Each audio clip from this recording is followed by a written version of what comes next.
the mother of all hurricanes as far as Mobile and Baldwin counties are concerned.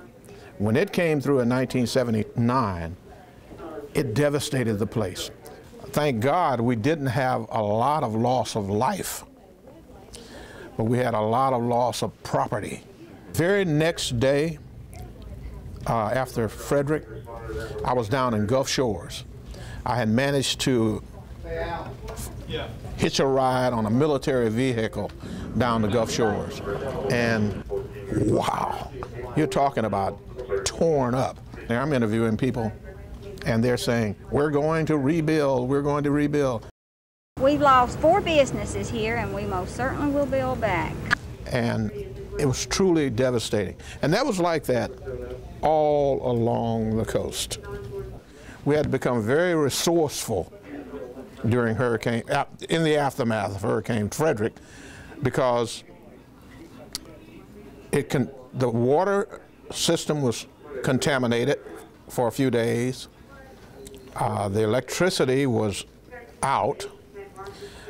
And I think my neighborhood is one of those that went the longest without electricity. There were lines everywhere, lines for water, lines for ice. Oh, people stood in line for ice an entire day if they had to. They became so resourceful, they said, the hurricane didn't hit Pensacola. I wonder what it's like over there.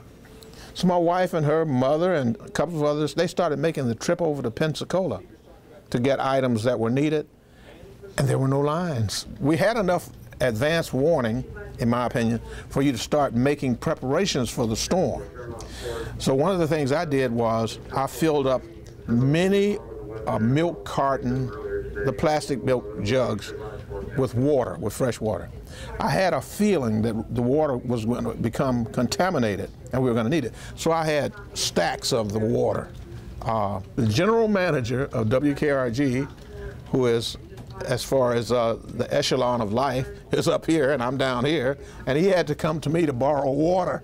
And I thought that was quite a change of positions there for us.